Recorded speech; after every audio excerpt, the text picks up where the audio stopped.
রসায়ন বন্ধু চ্যানেলে স্বাগত। আজকে আমরা গ্যাসের তরলীকরণ নিয়ে আলোচনা করব। গ্যাসের কণাগুলোকে যদি কাছাকাছি আনা যায় তাহলে গ্যাস তরলে পরিণত হয়। তো গ্যাসের তরলে পরিণত করার জন্য প্রয়োজনীয় শর্ত আবিষ্কার করেন বিজ্ঞানী অ্যান্ড্রুজ। আমরা গ্যাসের তরলীকরণ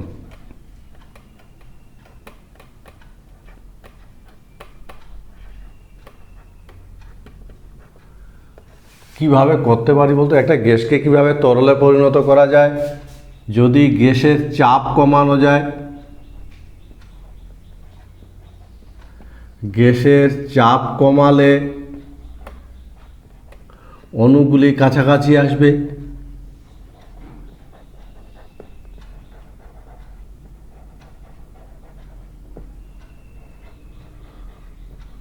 আর কি হবে, অণুগুলো কাছাকাছি আসলে অণুগুলোর মধ্যে আকর্ষণ বল, অণুগুলির মধ্যে আকর্ষণ বল বেড়ে যাবে।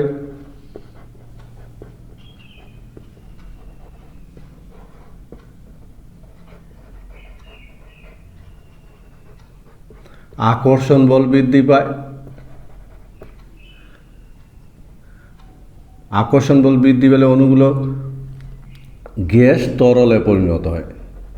গ্যাস তরলে পরিণত হয়, ফলে কোনো একটা গ্যাসের চাপ বাড়িয়ে দিয়ে আমরা সেই গ্যাসটাকে তরলে পরিণত করতে পারি। এটা হলো চাপের প্রভাব। বোঝা গেছে? তো গ্যাস তরলে পরিণত হবে, অণুগুলোর মধ্যে আকর্ষণ বল বৃদ্ধি পাবে এবং অণুগুলি কাছাকাছি আসে। আবার যদি আমরা দেখি উষ্ণতা যদি কমাই,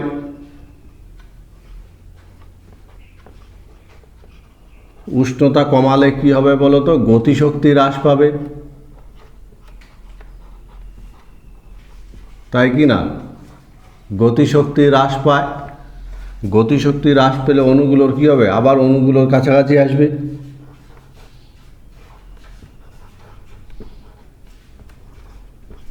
অণুগুলো কাছাকাছি আসে, ঠিক আছে? অণুগুলো কাছাকাছি আসলে তরল গ্যাস কিন্তু তরলে, অণুগুলো কাছাকাছি আসে এবং গ্যাস তরলে পরিণত হয়। এভাবে আমরা গ্যাস তরলে পরিণত হয়। চাপ এবং উষ্ণতার পরিবর্তন ঘটিয়ে আমরা কি করতে পারি? উষ্ণতা আর চাপের পরিবর্তন ঘটিয়ে গ্যাসের তরলীকরণ ঘটনাটা আমরা ঘটাতে পারি। বোঝা গেছে? তাহলে কি হবে? গ্যাসের চাপ কমালে অণুগুলো কাছাকাছি আসবে, অণুগুলোর মধ্যে আকর্ষণ বল বৃদ্ধি পাবে এবং গ্যাস তরলে পরিণত হবে। ঠিক আছে? অন্যদিকে যদি উষ্ণতা কমানো যায় তাহলে অণুগুলোর গতিশক্তি হ্রাস পায়। গতিশক্তি হ্রাস পেলে অণুগুলো কাছাকাছি আসে এবং এর ফলেও গ্যাস তরলে পরিণত হয়। সুতরাং কোনো একটা গ্যাসকে আমরা তরলে পরিণত করতে চাইলে তার উষ্ণতা কমাতে হবে এবং তার চাপ কমাতে হবে। এ সংক্রান্ত যে সূত্র আবিষ্কার করেন বা শর্ত, গ্যাসের তরলীকরণে যে শর্ত আবিষ্কার করেন বিজ্ঞানী অ্যান্ড্রুজ। বোঝা গেছে? তো গ্যাসের তরলীকরণে শর্ত পড়ার আগে দুই একটা টার্ম সম্পর্কে আমাদের একটু জেনে নেওয়া ভালো। যেমন ক্রান্তিক উষ্ণতা বা সংকট উষ্ণতা। ক্রান্তিক উষ্ণতা, একে টিসি বলা হয়, ক্রিটিক্যাল টেম্পারেচার। মনে রাখবে, সংকট উষ্ণতা বা ক্রান্তিক উষ্ণতা, ক্রিটিক্যাল টেম্পারেচার কাকে বলে? প্রত্যেকটা গ্যাসের, প্রতিটি গ্যাসের একটি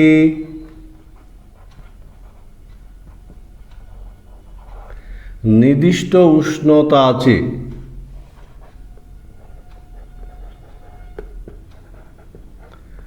যার উপরে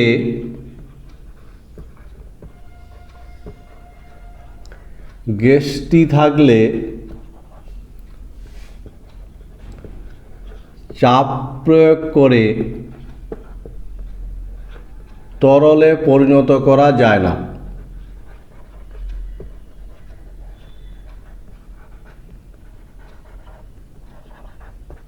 বোঝা গেছে? সেই উষ্ণতাটাকে বলা হয় তার ক্রান্তিক উষ্ণতা। ইম্পর্টেন্ট টার্ম, আবার বলছি। তাহলে প্রত্যেকটা গ্যাসের একটা নির্দিষ্ট উষ্ণতা বর্তমান, যে উষ্ণতার উপরে গ্যাসটা থাকলে হাজার চাপ প্রয়োগ করলেও তাকে কিন্তু তরলে পরিণত করা যাবে না, সেই উষ্ণতাটাকে বলা হয় তার ক্রান্তিক উষ্ণতা। যেমন কার্বন ডাইঅক্সাইড এর ক্রান্তিক উষ্ণতা কত? 31.1 ডিগ্রি সি। সুতরাং কার্বন ডাইঅক্সাইড যদি 31.1 ডিগ্রি সেলসিয়াস উষ্ণতার উপরে থাকে তাহলে চাপ প্রয়োগ করে কিন্তু কার্বন ডাইঅক্সাইডকে কখনো তরলে পরিণত করা যাবে না। যেমন হাইড্রোজেনের টিসি কত?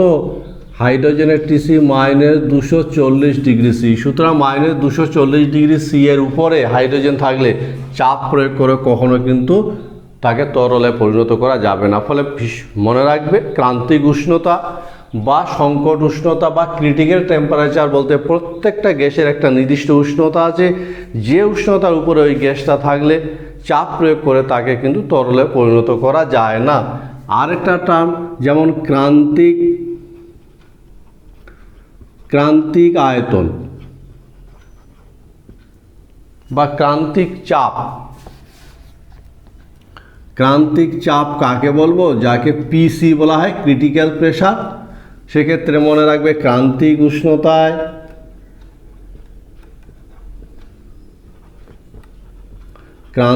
উষ্ণতায় সর্বনিম্ন যে চাপ প্রয়োগ করলে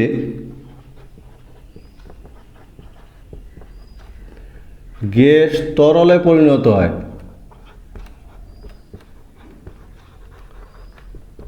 বোঝা গেছে? তাকে বলা হয় তার ক্রান্তিক চাপ। ফলে কোনো গ্যাসের ক্রান্তিক চাপ বলতে বা সংকট চাপ বা ক্রিটিক্যাল প্রেসার বলতে কি বুঝবো? ক্রান্তিক উষ্ণতা সর্বনিম্ন যে পরিমাণ চাপ প্রয়োগ করলে সেই গ্যাসটা তরলে পরিণত হয়। যেমন আমরা যদি দেখি, কার্বন ডাইঅক্সাইড এর ক্রান্তিক চাপ সমান 73 atm, অর্থাৎ ক্রান্তিক উষ্ণতায় অর্থাৎ 31.1 ডিগ্রি উষ্ণতায় যদি 73 atm চাপ প্রয়োগ করা যায় তাহলে কার্বন ডাইঅক্সাইড তরলে পরিণত হবে। এই হলো ক্রান্তিক উষ্ণতা। নিশ্চয়ই বোঝা গেছে। আমরা যদি আরেকটা টার্ম দেখি, ক্রান্তিক আয়তন। ক্রান্তিক আয়তন, ক্রিটিক্যাল ভলিউম বা সংকট আয়তন কাকে বলবো? ক্রান্তিক উষ্ণতায়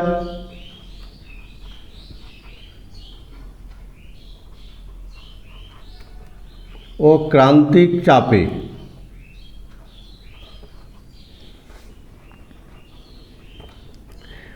এক মল গ্যাসের আয়তন।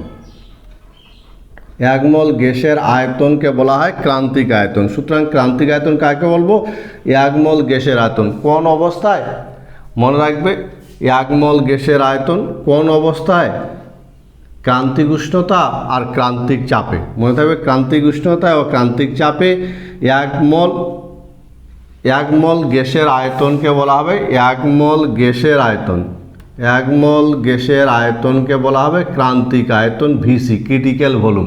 এই তিনটা টার্ম গ্যাসের তরলীকরণের সাথে সম্পর্কিত এবং এই তিনটা টার্ম কিন্তু বুঝতে হবে। তোমরা বলতে পারবে যদি এবার বলা হয় হাইড্রোজেনের ক্রান্তিক উষ্ণতা কত? ক্রান্তিক ধ্রুবক। একটা নির্দিষ্ট গ্যাসের ক্ষেত্রে যে আমরা সংকট উষ্ণতা, সংকট চাপ পেলাম, নির্দিষ্ট গ্যাসের ক্ষেত্রে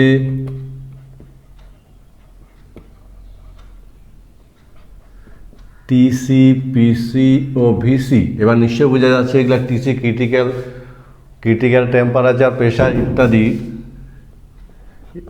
মান, এদের মান ধ্রুবক হয়। মনে থাকবে, একটা নির্দিষ্ট গ্যাসের ক্ষেত্রে তাদের সংকট উষ্ণতা, সংকট চাপ এবং সংকট আয়তনের মান ধ্রুবক হয়। বোঝা গেছে? এই টিসি, পিসি ও ভিসিকে সংকট ধ্রুবক বলা হয়। আজকে থেকে মনে রাখবে, এদেরকে সংকট ধ্রুবক বলা হয়। সংকট ধ্রুবক, বোঝা গেছে? তাহলে সংকট ধ্রুবক বা ক্রান্তিক ধ্রুবক বলতে আমরা কি বুঝবো? এই ক্রান্তিক আর সংকট শব্দ দুটোর একই অর্থ। তাহলে একটা নির্দিষ্ট গ্যাসের ক্ষেত্রে টিসি, পিসি অর্থাৎ সংকট টেম্পারেচার বা সংকট উষ্ণতা, সংকট চাপ এবং সংকট আয়তনের মান ধ্রুবক হয় এবং এই মানগুলোকে বলা হয় সংকট ধ্রুবক বা ক্রান্তিক ধ্রুবক। আমরা সংকট উষ্ণতা বা ক্রান্তিক উষ্ণতার বৈশিষ্ট্য দেখে নেব।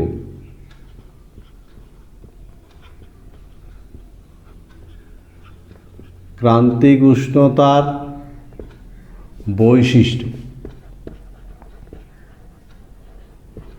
কি বৈশিষ্ট্য বলতো? আন্তরাণবিক, মনে রাখবে একটা গ্যাসের ক্রান্তিক উষ্ণতার উপরে কিন্তু নির্ভর করে গ্যাসটা তরলীকরণ সহজ হবে না কঠিন হবে। কীরকম? যেমন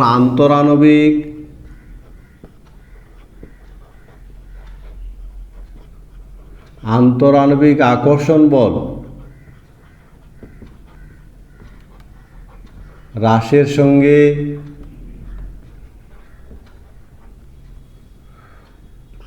টিসি হ্রাস পায়, আর ফলে গ্যাসের তরলীকরণ কঠিন হয়, সহজে তরলে পরিণত করা যায় না। যেমন উদাহরণ হিসেবে যদি আমরা বলি, যেমন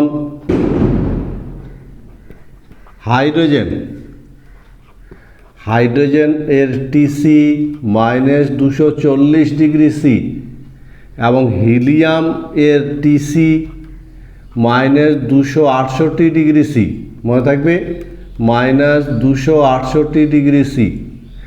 কার্বন ডাইঅক্সাইডের টিসি কত?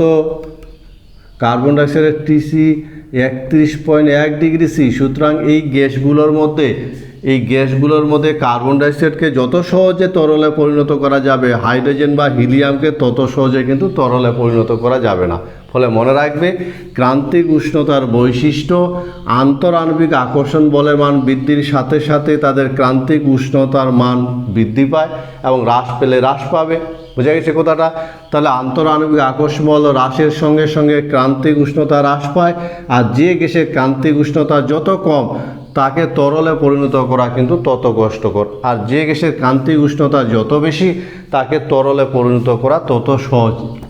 তাকে ক্রান্তিক উষ্ণতার বৈশিষ্ট্য।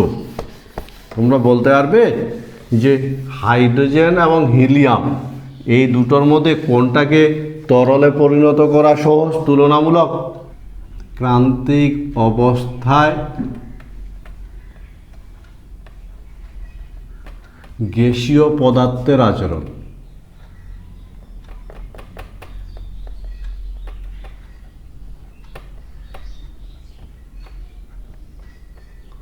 আমরা ক্রান্তিক অবস্থায় একটা গ্যাসীয় পদার্থের আচরণ ব্যাখ্যা করার চেষ্টা করব, এবং এ বিষয়ে প্রথম যিনি পরীক্ষা নিরীক্ষা করেন তিনি হলেন অ্যান্ড্রুজ। মনে রাখবে, প্রথম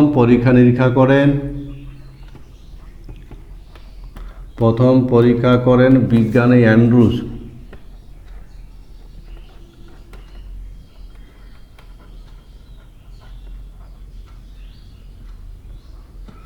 ঠিক আছে? কি নিয়ে পরীক্ষা করেন? কার্বন ডাইঅক্সাইড গ্যাসের, কার্বন ডাইঅক্সাইড এর স্থির চাপে, মনে রাখবে কার্বন ডাইঅক্সাইড গ্যাসের ক্ষেত্রে স্থির উষ্ণতায় পি ও ভি এর লেখচিত্র অঙ্কন করেন।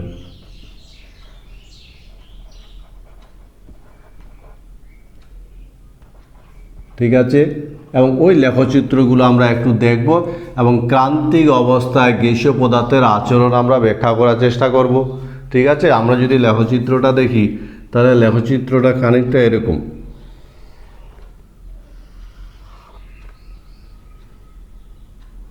এরকম একটা লেখচিত্র, এইদিকে ভি আর এইদিকে পি।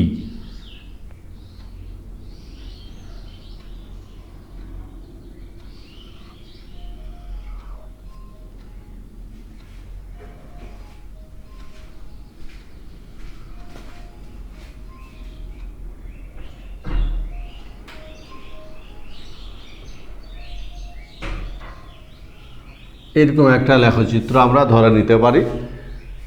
ঠিক আছে? এই লেখচিত্রে এ বি সি ডি এইরকম একটা লেখচিত্র পান এবং এই লেখচিত্রে আমরা বিভিন্ন তথ্য লেখচিত্র থেকে প্রাপ্ত তথ্য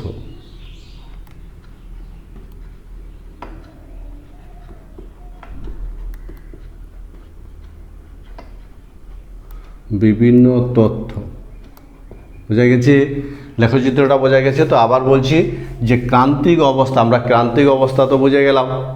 তো ক্রান্তিক অবস্থায় আমরা একটা গ্যাসের আচরণ ব্যাখ্যা করার চেষ্টা করব এবং যে বিজ্ঞানী প্রথম এই পরীক্ষা নিরীক্ষা করেন তিনি হলেন অ্যান্ড্রুজ। তিনি এরকম একটা লেখচিত্র পান এবং দেখতে পাচ্ছ এই লেখচিত্রে আমরা এই লেখচিত্রে উষ্ণতাগুলো যদি দেখি, মনে রাখবে এই লেখচিত্রে এটা এ বিন্দু, এটাকে T1 যদি ধরি, T2, T3, T4 এভাবে গেছে এবং T1, T2, T3, T4 এর মধ্যে যে T1, 2, 3 যে T3 সমান 31.1 ডিগ্রি সি, অর্থাৎ এই রেখাটা হলো 31.1 ডিগ্রি সি। বোঝা গেছে নিশ্চয়ই। দেখো এবার আমরা কি কি তথ্য পেলাম বলো তো। 31 দেখো আমরা বিভিন্ন মনে করো 31.1 ডিগ্রি সি এর নিচে রেখাগুলো আমরা বিবেচনা করব। নিচে কি হচ্ছে 31.1 ডিগ্রি সি এর নিচে প্রত্যেকটা রেখার প্রতিটি রেখার দেখো 31.1 ডিগ্রি সি এর নিচে প্রত্যেকটা রেখার 1, 2, 3 তিনটি অংশ থাকে কিনা বলো তো। 31 ডিগ্রি সি এর নিচে দেখো প্রত্যেকটা রেখার 3টি অংশ থাকে, যেমন ABCD এর 3টা অংশ বর্তমান। ABCD রেখার 3টা অংশ কি কি? AB, BC ও CD। দেখতে পাচ্ছি AB একটা অংশ, BC একটা অংশ, AB একটা অংশ, BC একটা অংশ, CD একটা অংশ। প্রত্যেকটা রেখার 3টা করে অংশ থাকে 31.1 ডিগ্রি সি এর নিচে। বোঝা গেছে। এক্ষেত্রে মনে রাখবে যে AB রেখা গ্যাসীয় অবস্থা নির্দেশ করে। গ্যাসীয় অবস্থা নির্দেশ করে কেন গ্যাসীয় অবস্থায়? আমরা দেখতে পাচ্ছি এক্ষেত্রে চাপের মানটা যদি দেখি, চাপ বাড়ালে আয়তন কমে যায়, চাপ কমালে আয়তন বাড়ছে। এই দেখো নিচের দিকে নেমে যাচ্ছে, চাপ বাড়ালে নিচের দিকে নেমে যাচ্ছে। ফলে এবি রেখাটা গ্যাসীয় অবস্থা নির্দেশ করে, কারণ চাপ বৃদ্ধিতে আয়তন হ্রাস পায়। ঠিক আছে। ফলে আমি বলছি আমরা চেষ্টা করছি যাতে ক্রান্তিক অবস্থায় একটা গ্যাসীয় পদার্থের আচরণ ব্যাখ্যা করতে পারি, এবং ক্রান্তিক অবস্থায় গ্যাসীয় পদার্থের আচরণ ব্যাখ্যা করতে গেলে ভি এর সাথে পি এর বিভিন্ন স্থির চাপে, স্থির উষ্ণতায় বিভিন্ন চাপে যে তাদের আয়তন নিয়ে লেখচিত্র অঙ্কন করি, তাহলে এরকম একটা লেখচিত্র পাওয়া যায়। এই লেখচিত্র থেকে আমরা বিভিন্ন তথ্য জোগাড় করতে চাইছি। তাতে আমরা দেখছি 31 এই রেখাটাকে রেফারেন্স ধরে নিয়ে তার নিচে রেখাগুলোর প্রত্যেকটা 3টা করে অংশ আছে, যেমন ABCD এই একটা অংশ, BC একটা অংশ আর CD একটা অংশ। এর মধ্যে AB রেখাটা কিন্তু কি নির্দেশ করে? গ্যাসীয় অবস্থা নির্দেশ করে। কেন? কারণ এক্ষেত্রে আমরা দেখতে পাচ্ছি চাপ বাড়লে আয়তন কমে যাচ্ছে, চাপ কমে গেলে আয়তন বেড়ে যাচ্ছে। ঠিক আছে। আমরা যদি BC রেখাটা দেখি, BC রেখা তাহলে কি হবে বলো তো? BC রেখা গ্যাস আর তরল, গ্যাস ও তরলের সহাবস্থান নির্দেশ করে। সহাবস্থান নির্দেশ করে কেন? কারণ এখানে দেখতে পাচ্ছ চাপের মানের তেমন কোনো পরিবর্তন হচ্ছে না। এখানে যদি আমরা দেখি তাহলে চাপের মানের পরিবর্তন হচ্ছে না, অথচ আয়তন দ্রুত কমে যাচ্ছে। তাই কিনা বলো? আমরা BC রেখাটা যদি দেখি তাহলে চাপের মান বাড়ছে না, কমছে না, কিন্তু আয়তন দ্রুত কমে C বিন্দুতে চলে আসছে। তাহলে এটা কিসের? এটা গ্যাস আর তরলের সহাবস্থা নির্দেশ করে। কারণ এক্ষেত্রে কি হয়? চাপের কোনো পরিবর্তন হয় না, চাপের পরিবর্তন হয় না। বোঝা গেছে? তো আয়তন দ্রুত হ্রাস পায়, আয়তন দ্রুত হ্রাস পায়। ঠিক আছে। আবার আমরা যদি সিডি রেখা দেখি, সিডি রেখা কি নির্দেশ করে বলো তো? সিডি রেখা তরল অবস্থা নির্দেশ করে, তরল অবস্থা নির্দেশ করে। কেন? কারণ এক্ষেত্রে দেখো চাপের পরিবর্তনে আয়তনের তেমন কোনো পরিবর্তন হয় না, কারণ চাপের পরিবর্তনে আয়তনের পরিবর্তন নগণ্য। বোঝা গেছে? এই তথ্যগুলো কিন্তু আমরা কোথায় পেলাম? এই যে রেখাটা 31 ডিগ্রি সি, তার নিচে। আবার বলছি, 31 ডিগ্রি সি এর নিচে যে রেখাগুলো আছে, প্রত্যেকটা রেখার 3টা করে অংশ, এবং এই 3টা অংশের মধ্যে একটা অংশ গ্যাসীয় অবস্থা নির্দেশ করে, একটা অংশ গ্যাস আর তরলের সহাবস্থা নির্দেশ করে, আর একটা অংশ তরল অবস্থা নির্দেশ করে। বোঝা গেছে? আমরা যদি এই তথ্যটায় দেখি 31 ডিগ্রি সিতে, 31 ডিগ্রি সিতে যদি দেখি তথ্যটা, তাহলে 31.1 ডিগ্রি সিতে এই যে তাদের যে এই যে অংশটা, অনুভূমিক অংশ কিন্তু একটি বিন্দুতে পরিণত হয়। অনুভূমিক অংশ দেখো আস্তে আস্তে তাপমাত্রা বাড়ছে, বাড়তে বাড়তে 31 ডিগ্রি সিতে দেখো অনুভূমিক সিবি, বিসি অংশটা কিন্তু এখানে নেই, একটা বিন্দুতে পরিণত হয়ে গেছে। ফলে অনুভূমিক অংশ একটি বিন্দুতে পরিণত হয়, একটি বিন্দুতে পরিণত হয়।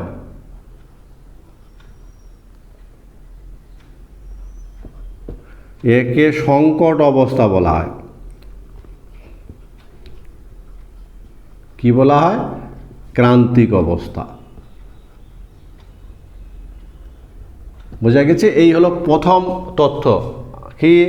এই হলো আমাদের প্রথম তথ্য। ঠিক আছে, তাহলে আবার আমি বলছি, আমরা অ্যান্ড্রুস যে অ্যান্ড্রুস বিজ্ঞানী অ্যান্ড্রুসের পরীক্ষা নিরীক্ষার যে বিভিন্ন তথ্য গ্যাসের তরলীকরণের ক্ষেত্রে, সেই তথ্যগুলোকে নিয়ে আমরা ক্রান্তিক অবস্থায় গ্যাসীয় পদার্থের বিভিন্ন আচরণ ব্যাখ্যা করতে চাইছি। তাতে আমরা দেখলাম স্থির উষ্ণতায় একটি গ্যাসের, কার্বন ডাইঅক্সাইড নাম ধরে, কিন্তু এটা কার্বন ডাইঅক্সাইড গ্যাসের ক্ষেত্রে যদি আমরা বিভিন্ন চাপে তাদের আয়তনে লেখচিত্র অঙ্কন করি, তাহলে এরকম একটা লেখচিত্র পাই, যেখান থেকে বিভিন্ন তথ্যগুলো আমরা, সেই তথ্যগুলোকে আমরা জানতে চাইছি, সেই তথ্যগুলো নিয়ে কথা বলতে চাইছি। প্রথম তথ্য যেটা, সেটা হলো 31, এই রেখাটা যেটা আছে 31.1 ডিগ্রি সি এর নিচে রেখাগুলোর বৈশিষ্ট্য। বোঝা গেছে? তাতে আমরা পেলাম প্রত্যেকটা রেখার 3টা অংশ থাকে। 3টা অংশের মধ্যে প্রথম অংশটা গ্যাসীয় অবস্থা নির্দেশ করে, কারণ চাপ বৃদ্ধির সাথে আয়তন হ্রাস পায়। দ্বিতীয় অংশটা গ্যাস আর তরলের সহাবস্থা নির্দেশ করে, এক্ষেত্রে চাপ স্থির থাকে, দেখো আয়তন কমে যাচ্ছে। এবং তৃতীয় অংশটা তরল অবস্থা নির্দেশ করে, কারণ চাপের বৃদ্ধিতে আয়তনের তেমন পরিবর্তন হয় না। এবং এইভাবে উষ্ণতা বৃদ্ধির সাথে সাথে একটা উষ্ণতা আমরা কার্বন ডাইঅক্সাইডের ক্ষেত্রে পাচ্ছি, যেটা 31.1 ডিগ্রি সি। সেখানে কিন্তু এই অনুভূমিক অংশটা থাকে না, গ্যাস আর তরলের সহাবস্থানটা থাকে না, সেটা একটা বিন্দুতে পরিণত হয়। এই অবস্থাটাকে বলা হয় ক্রান্তিক অবস্থা। আমরা যদি 131 ডিগ্রি সি, 31 ডিগ্রি সিতে যদি ভাবি, তাহলে কি দেখবো? 31 ডিগ্রি সিতে কি হবে? 31 ডিগ্রি সিতে অনুভূমিক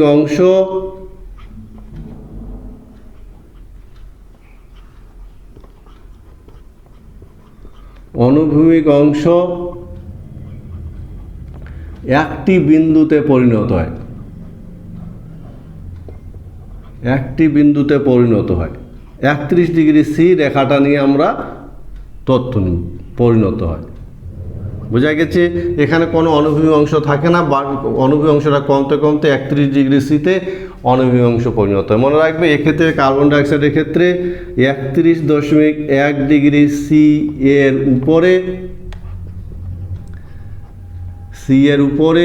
CO2কে তরলে পরিণত করা যায় না।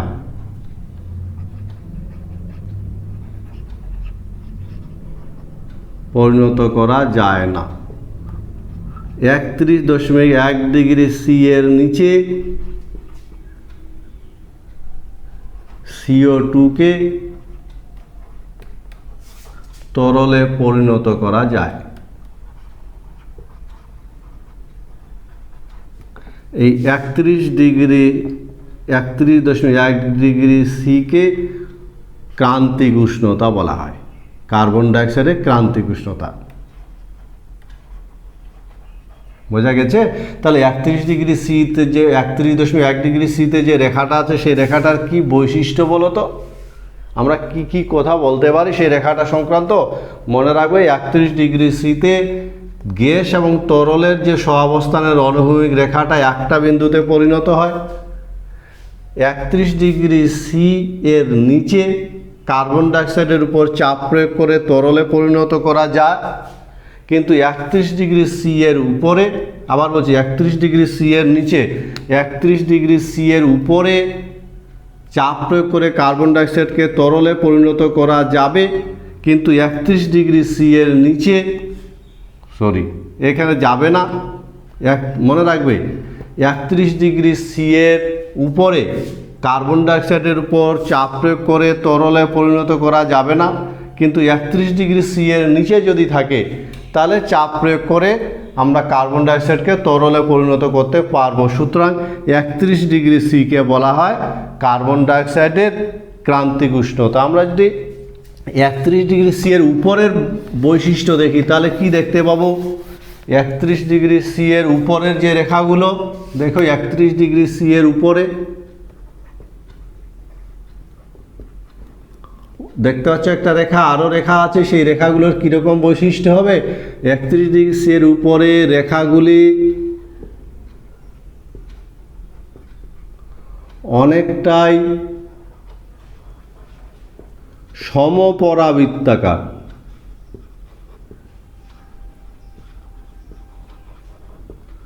ফলে এরা কি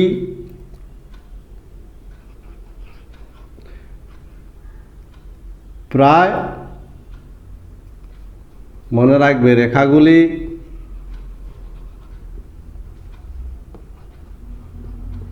রেখাগুলি প্রায় আদর্শ আচরণ করে।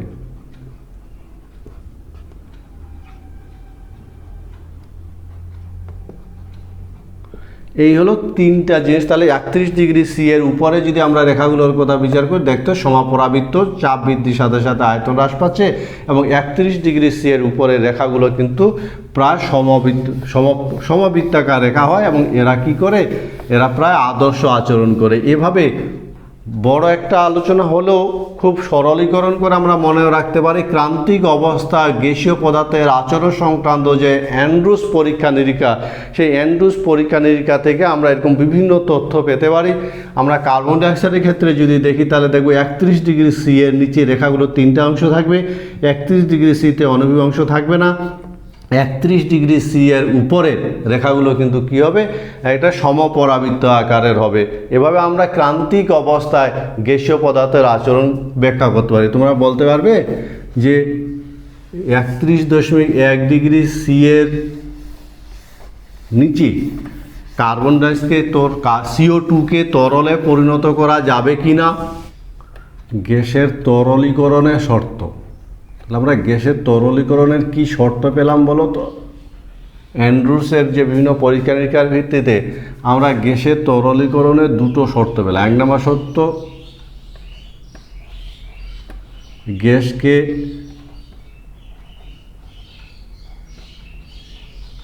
ক্রান্তিক উষ্ণতার নিচে থাকতে হবে। মনে থাকবে, ক্রান্তিক উষ্ণতার উপরে থাকলে কিন্তু গ্যাসকে কখনো হাজার চাপ প্রয়োগ করলেও তরলে পরিণত করা যাবে না। আর 2 নম্বর, উপযুক্ত চাপ, ক্রান্তিক উষ্ণতায় উপযুক্ত চাপ প্রয়োগ করতে হবে। উপযুক্ত চাপ প্রয়োগ করতে হবে। এই শর্ত আরোপ করলে কোনো একটা গ্যাসকে তরলে পরিণত করা যাবে। বোঝা গেছে?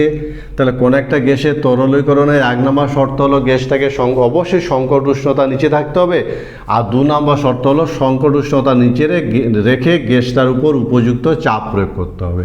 বোঝা গেছে? তবে একটা কথা মনে রাখবে আদর্শ গ্যাসকে কখনো তরলে পরিণত করা যায় না। আদর্শ গ্যাসকে তরলে পরিণত করা যায় না। কেন বলতে পারবে? কেন যায় না পরিণত করা যায় না। কেন যায় না বলো তো? কারণ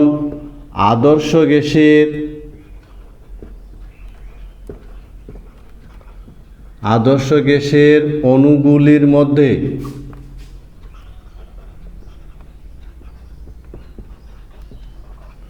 কোনো আকর্ষণ বল ক্রিয়া করে না।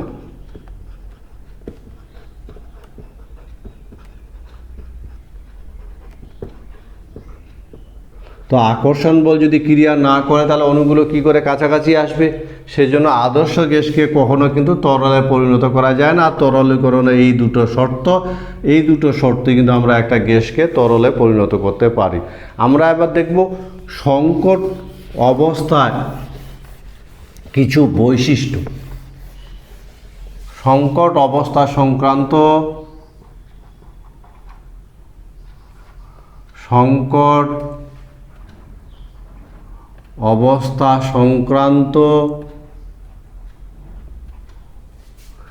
বিভিন্ন বিষয়। ঠিক আছে, যেমন আমরা যদি প্রথম দেখি যে সংকট অবস্থা সংক্রান্ত বিভিন্ন বিষয়ের মধ্যে সংকট উষ্ণতার উপরে থাকা কোনো গ্যাসকে তরলে পরিণত করা যায় না। কেন মনে থাকবে?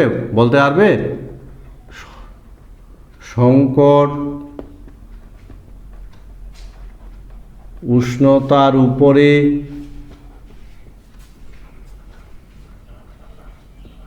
গ্যাসকে, মনে রাখবে, সংকট উষ্ণতার উপরে গ্যাসকে তরলে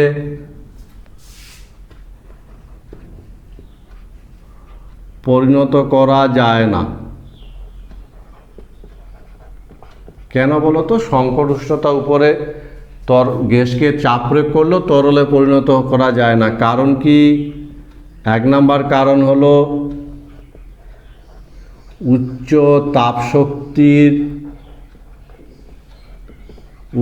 তাপশক্তির প্রভাবে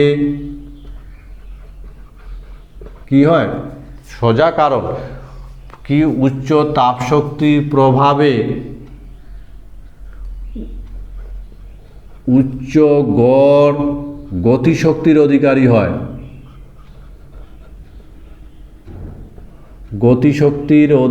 হয়। মনে থাকবে, অণুগুলো গড় গতিশক্তির অধিকারী হয় 1 নম্বর। আর কি হয়? এদের আকর্ষণ বল নগণ্য হয়।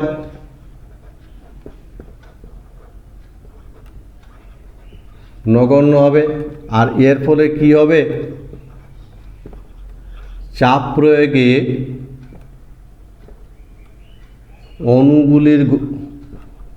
অণুর ঘনীভবন ঘটে না।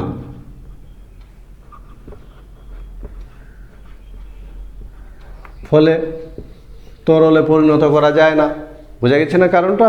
যদি সংকট উষ্ণতার উপরে কোনো গ্যাস থাকে তাহলে তাদের উচ্চ তাপশক্তির জন্য তাদের গতিশক্তির মান খুব বেশি হয়। অণুগুলোর গতিশক্তির মান বেশি হওয়ার ফলে অণুগুলোর মধ্যে আকর্ষণ বল নগণ্য হয়। আর আকর্ষণ বল যদি নগণ্য হওয়ার ফলে চাপ প্রয়োগ করলে কোনো ঘনীভবন ঘটানো যায় না, অণুগুলোকে কাছাকাছি রাখা যায় না।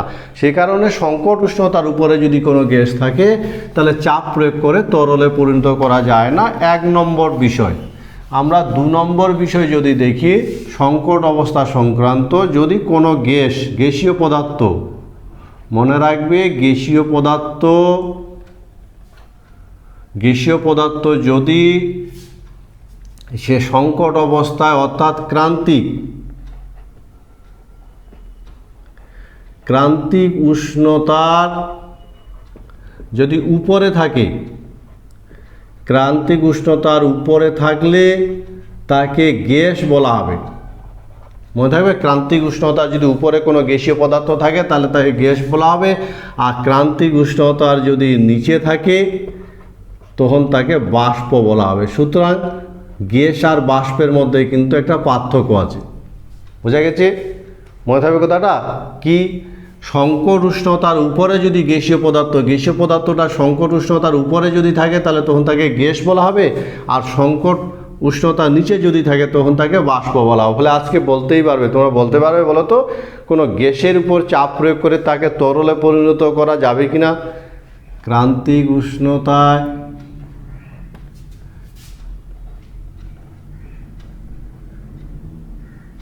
গ্যাসের ও তরলের ঘনত্ব একই হয়। মনে থাকবে, গ্যাস আর তরলের ঘনত্বের কিন্তু কোনো পার্থক্য থাকে না। ফলে ক্রান্তিক উষ্ণতায় কি হয় বলো তো? ফলে এই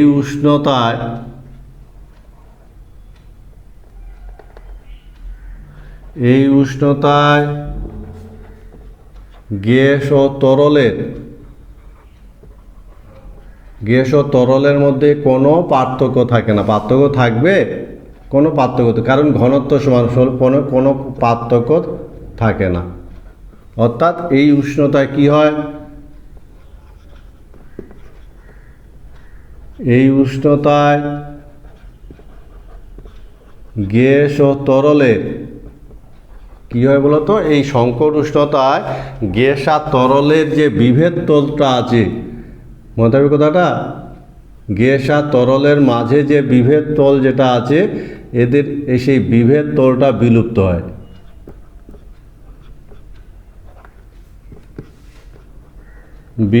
হয়। ফলে এই সংকট, মনে রাখবে, ক্রান্তিক উষ্ণতা একটা গ্যাস আর তরলের মধ্যে কোনো পার্থক্য থাকে না।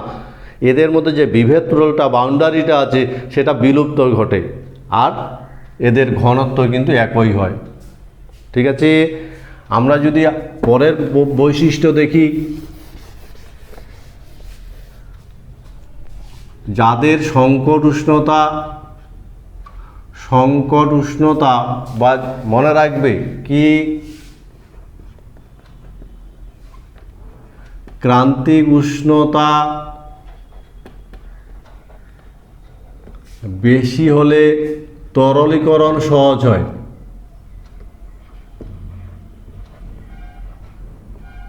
যেমন কার্বন ডাইঅক্সাইড, অ্যামোনিয়া, এদের তরলীকরণ সহজ। কেন? এদের সংকট উষ্ণতা বেশি, তরলীকরণ সহজ। যার সংকট উষ্ণতা বা ক্রান্তিক উষ্ণতা যত বেশি, তরলীকরণ তার তত সহজ। মনে থাকবে। আর ক্রান্তিক উষ্ণতা যার যত কম হবে,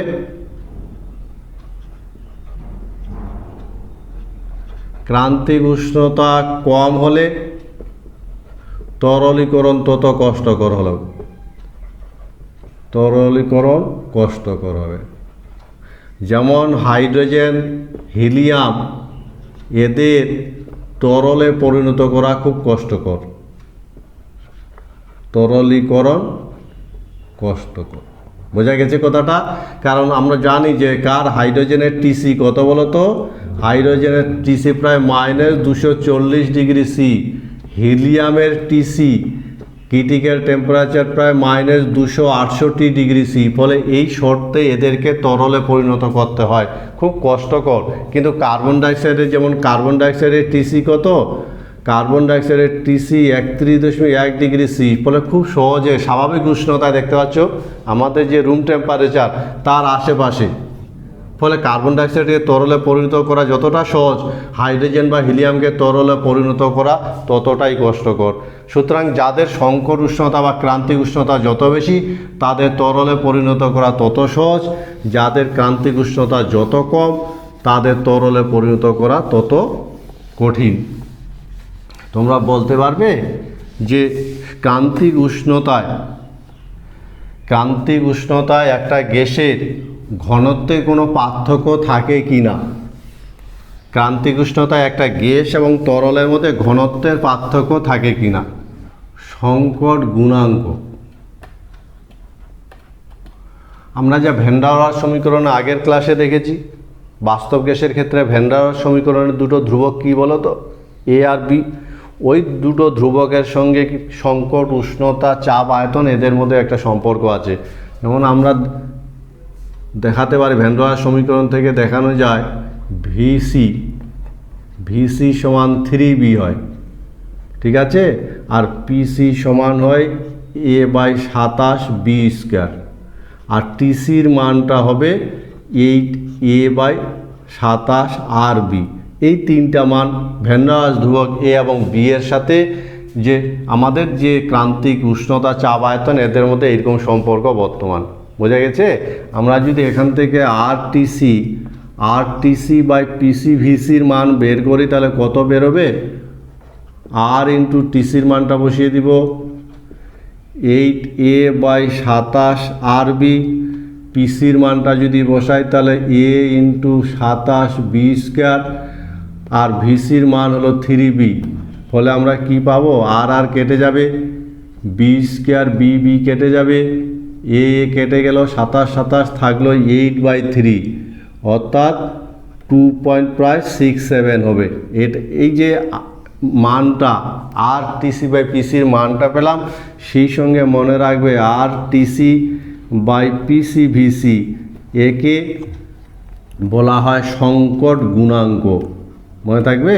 ফলে সংকট গুণাঙ্কের মান বের করলাম, সেই সঙ্গে মনে রাখবে RTC/PCVC এটাকে বলা হয় সংকট গুণাঙ্ক। আমরা এবার দেখব ভ্যান ডার ওয়ালস সমীকরণের সাথে যে এদের টিসি পিসি ভিসি এ বির সাথে রিলেশন দেখলাম, ভ্যান ডার ওয়ালস সমীকরণের কিছু ত্রুটি আছে, সেই ত্রুটিগুলো একটু দেখে নিব। ভ্যান ডার ওয়ালস সমীকরণের ত্রুটি।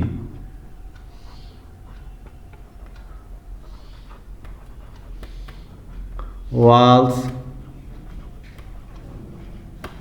সমীকরণের ত্রুটি। বোঝা গেছে? ভ্যান ডার ওয়ালস সমীকরণের বেশ কিছু ত্রুটি বর্তমান আছে, সেই ত্রুটিগুলো যদি দেখি একটা একটা করে। ভ্যান ডার ওয়ালস সমীকরণ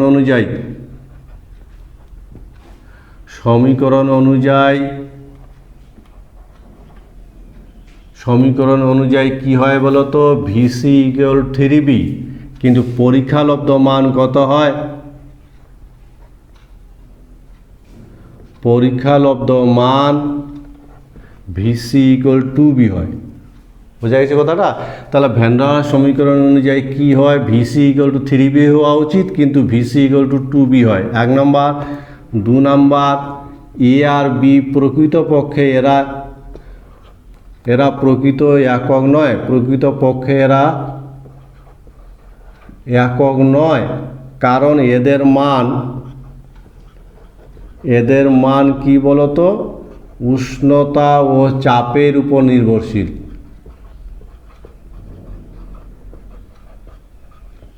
বোঝা গেছে? ফলে যাদেরকে ধ্রুবক বলা হয় তারা প্রকৃতপক্ষে কিন্তু ধ্রুবক নয়, তাদের মান চাপ আর উষ্ণতার উপর নির্ভরশীল। সেই সঙ্গে মনে রাখবে সমীকরণ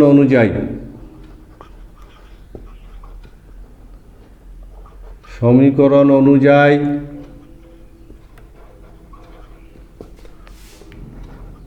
RTC/PCVC সমান 2.67, কিন্তু পরীক্ষা লব্ধ মান কত? পরীক্ষা লব্ধ মান সমান 3.7, ফলে এই মানটাও মেলে না। বোঝা গেছে? আর কি ত্রুটি? ক্রান্তিক অবস্থায় এই সমীকরণ প্রযোজ্য হয় না। এই হলো ভ্যান ডার ওয়ালস সমীকরণের ত্রুটি। মনে থাকবে কথাটা? তাহলে ভ্যান ডার ওয়ালস সমীকরণে আমরা কি ত্রুটি দেখলাম? সমীকরণ অনুযায়ী ভিসি ইকুয়াল টু 3b, কিন্তু পরীক্ষালব্ধ মান এক্সপেরিমেন্টাল মান সেটা 2b হয়। সেই সঙ্গে যাদেরকে একক বলা হয় এরা প্রকৃতপক্ষে একক নয়, কারণ চাপ আর উষ্ণতার পরিবর্তনে এদের মান পরিবর্তন হয়। এবং RTC/PCর মান সমীকরণ অনুযায়ী 2.67, কিন্তু এক্সপেরিমেন্টাল মান হলো 3.7। সেই সঙ্গে ক্রান্তিক অবস্থায় এই ভ্যান ডার ওয়ালস সমীকরণ কিন্তু প্রযোজ্য হয় না। বোঝা গেছে? তোমরা বলতে পারবে যে RTC/PCVC এর পরীক্ষালব্ধ মান কত? অবস্থার নিরবচ্ছিন্নতা, কন্টিনিউটি অফ স্টেট বলে, খুব ইম্পর্টেন্ট একটা টার্ম।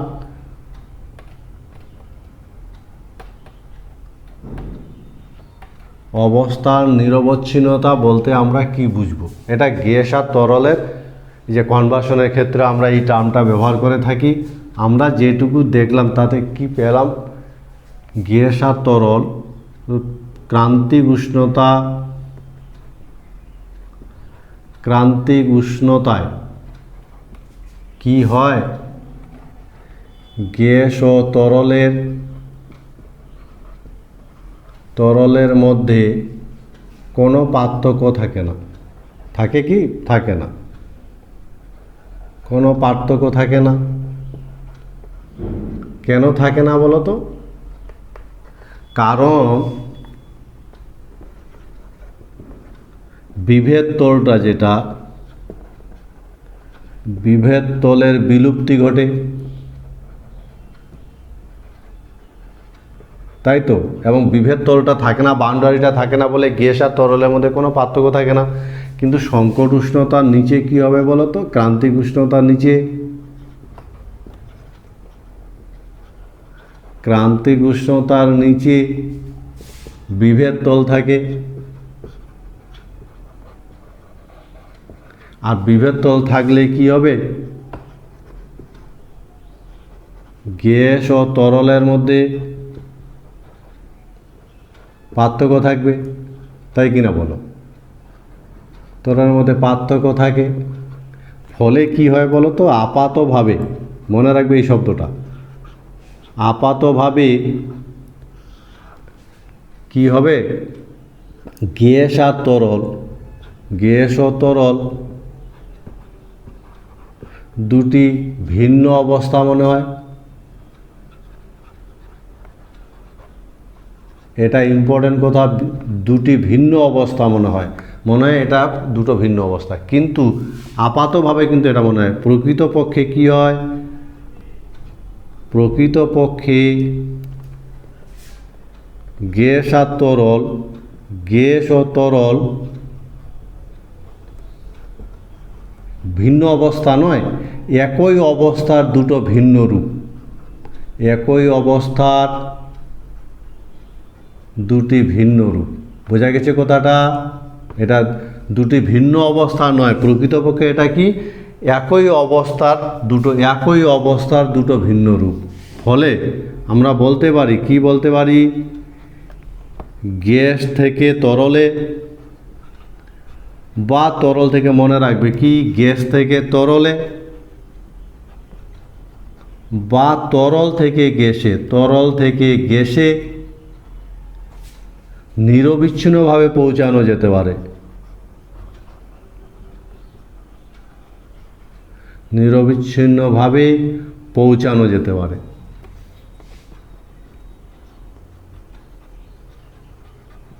বোঝা গেছে?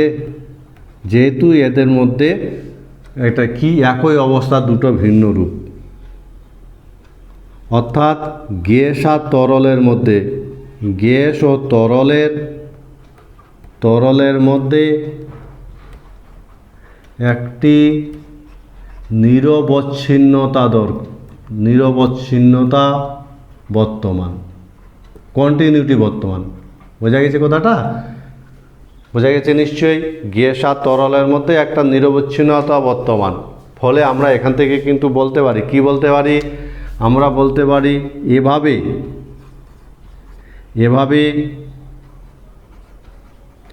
গ্যাস থেকে তরলে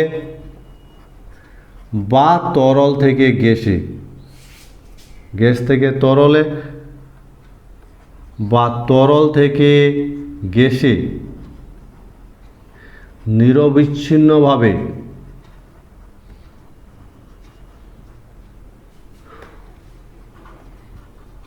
উপনীত হওয়ার ঘটনাকে অবস্থার নিরবচ্ছিন্নতা বলা হয়।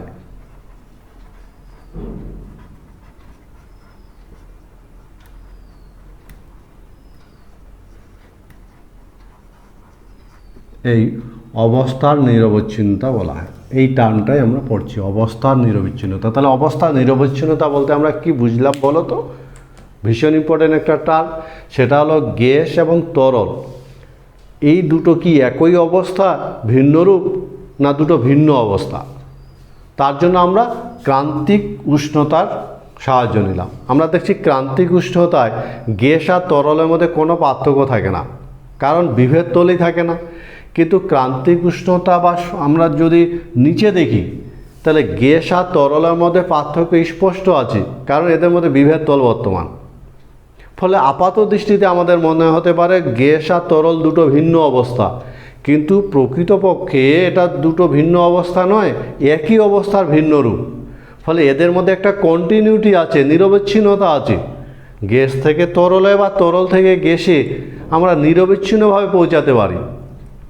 এভাবে গ্যাস থেকে তরলে বা তরল থেকে গ্যাসে নিরবচ্ছিন্নভাবে যে উপনীত হওয়ার যে ঘটনাটা, সেই ঘটনাটাকে বলা হয় কন্টিনিউটি অফ স্টেট, অর্থাৎ অবস্থা নিরবচ্ছিন্নতা। নিশ্চয়ই বোঝা গেছে। ফলে আজকের ক্লাসে আমরা মূলত একটা গ্যাসীয় পদার্থকে কোন শর্তে তরলে পরিণত করতে পারি, কোন অবস্থাতে তরলে পরিণত করা যায়, ক্রান্তিক উষ্ণতা, চাপ, আয়তন বলতে আমরা কি বুঝি, বোঝা গেছে। এই সমস্ত বিষয়গুলো নিয়ে কথা বললাম। আমার মনে হয় এই তোমাদের কাছে এই ব্যাপারটা ক্লিয়ার হয়ে গেছে, এবং এর সম্পর্কে তোমাদের দীর্ঘদিন এই ধারণাটা, সঠিক ধারণা থাকবে এই প্রত্যাশা রেখে আমি আজকের ক্লাসটা এখানে শেষ করছি।